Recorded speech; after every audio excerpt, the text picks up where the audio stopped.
मुझे ऐसा लगता है कि इस मंडली में कुछ लोग ऐसे जरूर होंगे जो बाइबल को एक कमांडमेंट ही नहीं परंतु एक एडवाइस की बुक समझते हैं।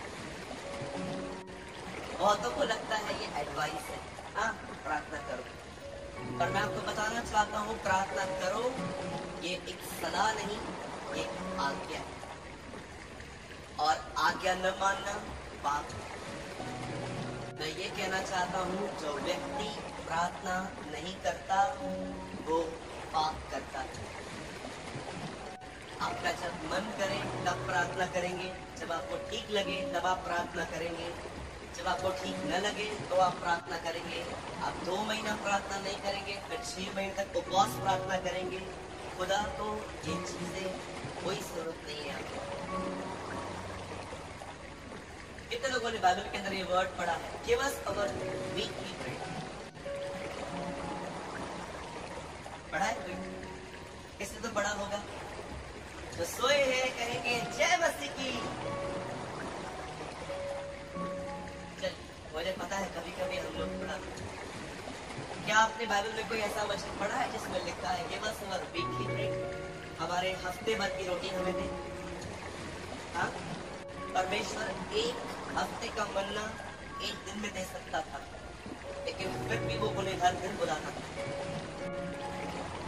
एक वही समय था जब वो ऊपर निहारते थे, आपको पता है?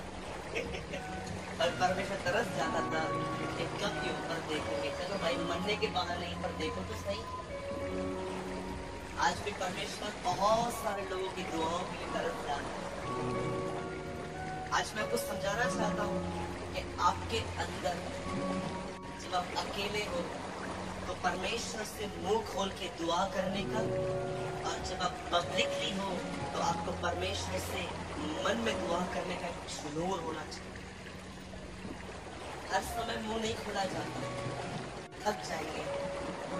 कई बार हमें अपने लाइफ में मुंह खोल के प्रार्थना करनी पड़ती है, लेकिन कई बार जब हम देखते हैं कि हम सब लोगों से घिरे हुए हैं तब आपको लर्न करना है। याद रखिए ये आपको लर्न करना पड़ेगा। कोई टीचर कोई शिक्षक आपको ये नहीं सिखा सकता, ये आपको आत्मा से लर्न करना पड़ेगा। और अगर आप ये नहीं करोगे, मैं आपको बताना चाहता हूँ, आपको लगता होगा मैं नेगेटिव बात कर रहा हूँ, मैं नेगेटिव नहीं, मैं प्रैक्टिकल बात कर रहा हूँ। अगर आपके जिंदगी में आपने निरंतर इस तरह दुआ करना नहीं सीखा, मैं आपको बताना चाहता हूँ आपका नकारात्मक मन ही आपको मार दे। क्योंकि हमारे मन में जो कुछ पैदा होता है वो बुरा ही होता है, ये मैं नहीं कलाम पाक कहता है। आइए हम शुरू करते हैं। आज से बहुत साल पहले परमेश्वर के वचन में लिखा है, इस्राएल के लोग जब मिस्र में फिरौन के अंदर गुलामी कर रहे थे, तब परमेश्वर अपने दास मूसा को कहता है जा इन्हें आजाद करवा। वो तुझसे कहे कि किसने तुझे भेजा है तो मेरा ये नाम बताना उनको, मैं हूं। और कलाम पाक कहता है जब ये सुसमाचार लेकर, याद रखिए बाइबल बताती है ये गॉस्पेल था। अगर आप नहीं जानते हैं तो पढ़िए, इब्रानियों में लिखा है हमें भी उन्हीं की तरह सुसमाचार सुनाया गया।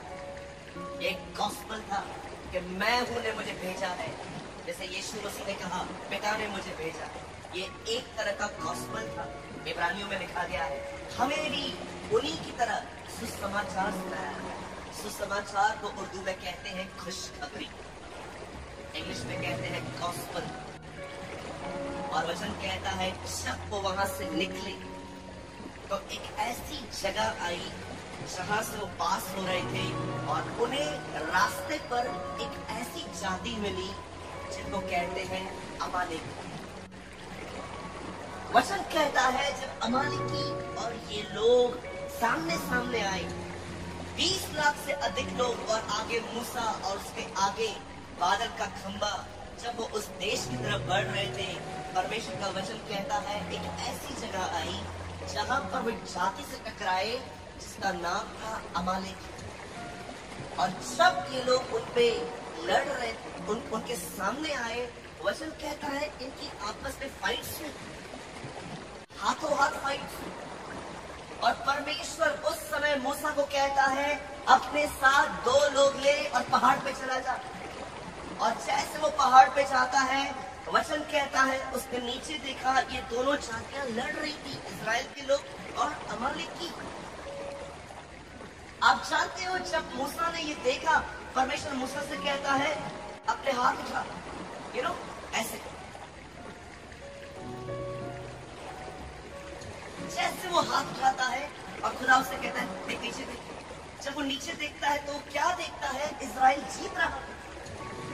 अचानक उसके हाथ थक गए और जो उसने नीचे किए, उसने क्या देखा, अब अमालेक की जीत रहे। तब वो जान गया कि खुदा ने मुझे यहाँ पर 2 लोग साथ क्यों दिए हैं, इसलिए ताकि मेरे थके हुए हाथों को वे संभाले। और कलाम पाक कहता है जैसे जैसे उसने अपने हाथ ऊपर रखे, नीचे हालात बदल गए।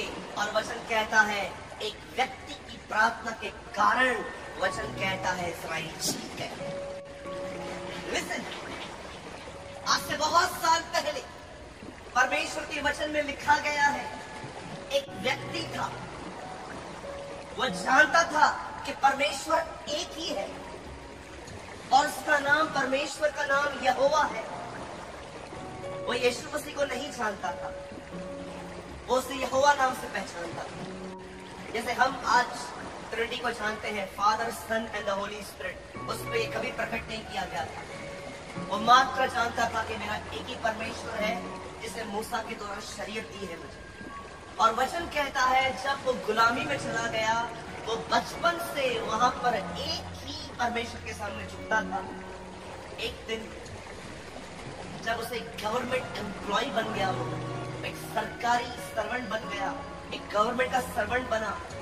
वचन कहता है लोग उसके काम के अंदर गलतियां ढूंढने की कोशिश करते थे पर उन्हें कोई गलती नहीं मिली।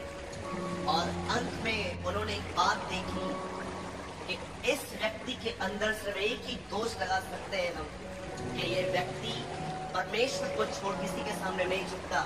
इन लोगों ने एक ट्रिक चली, एक प्लान किया। राजा के सामने बोल के आते हैं, राजा तू चिरंजीव रहे, तू युगानुयुग जिंदा रहे।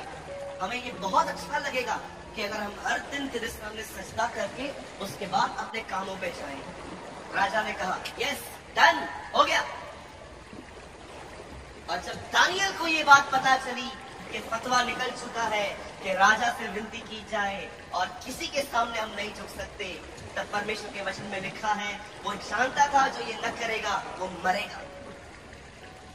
आज भी आप देखिए सेम चल रहा है, आज भी इतिहास। आज भी जब वो लोगों से कहते हैं ईश्वर को छोड़ कोई परमेश्वर नहीं है, तो वो आज भी आपको कहेंगे आप बड़े नैरो माइंडेड हो, सब रास्ते एक ही तो है, आप यहाँ से आओ हम वहां से आएंगे। मैं आपको कहना चाहता हूँ सारे रास्ते एक हैं। मैं आपको बताना चाहता हूँ वहां ईश्वर नहीं है, इट्स नॉट देयर। परमेश्वर का वचन कहता है, यीशु ने कहा मैं ही मार्ग, सत्य और जीवन हूँ, मेरे द्वारा कोई बाप तक नहीं पहुंच सकता। He is alone, वो एकमात्र रास्ता है और कोई रास्ता नहीं है। मैं आपसे एक सवाल पूछना चाहता हूँ, आप मुझे बता सकते हैं अगर आप इस शंका में जी रहे हैं कि सब एक ही है, मैं आपसे एक सवाल पूछना चाहता हूँ, कभी आपने बचपन से कोई ऐसा सुना है जो आपको कहे आई लव यू?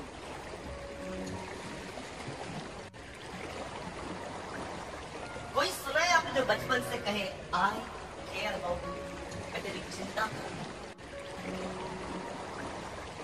कभी आपने बचपन से सुना है कोई ये कहे कि तू पाप करेगा तो नरक में जाएगा?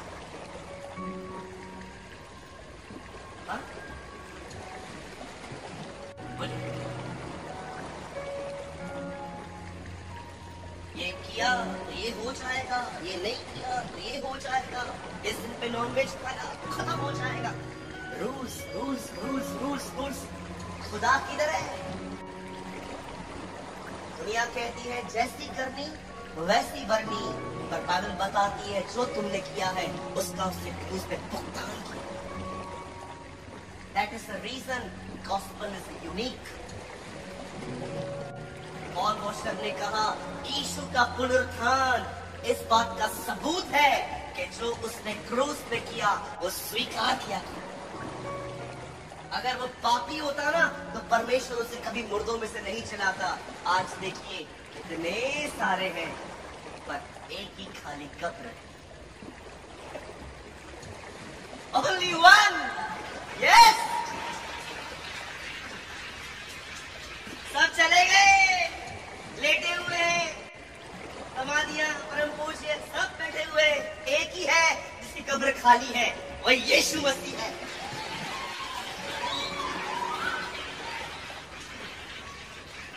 एक आदमी की सांस मर गई इस्राइल में, वहां उसने कॉल किया घर पे, सॉरी एक आदमी की सांस मर गई इस्राइल में, तब उसको कॉल आया इंडिया में, आपकी सांस मर गई है, क्या करें, वही दफनाए कि इंडिया ले आए? तो बोला खर्चा कितना है? बोला वहां दफनाने का 50,000, भारत में लाने का 2 लाख।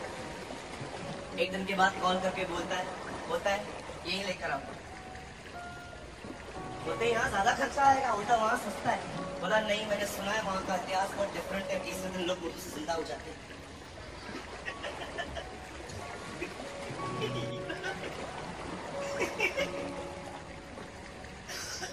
ज्यादा खर्चा है लेकिन इधर लेकर आओ, पता नहीं तीसरे दिन मुर्दों में से जीव गए। ये तो बाइबल से इस कलाम में पाक कहता है, जब डैनियल को पता चला कि उसने हस्ताक्षर किए गए हैं, जानते उसने क्या किया? राजा के सामने नहीं गया, ओ राजा इतने साल फेथफुली काम किया है आपके लिए, बस क्या लिखा है, वो अपने घर के फर्स्ट फ्लोर पे गया। वो जानता था, वो जानता था हर यहूदी का एक कर्तव्य है कि वो यरूशलेम की शांति के लिए दुआ करे। वो उस समय गया और उन खिड़कियों की तरफ गया और लिखा है खुदा से बात कर रहा था। और जानते हो जब वो प्रार्थना कर ही रहा था, उसको लोगों ने पकड़ लिया और सिंहों की मान में डाल दिया। शाम को जब वो राजा उसकी हड्डियों को देखने के लिए कैसे शेरों ने खाई होगी, दानियल अंदर से बोलता है, राजा कुछ रंजीव है, देख मेरे परमेश्वर ने तेरे शेरों का मुंह बंद कर दिया। वाह!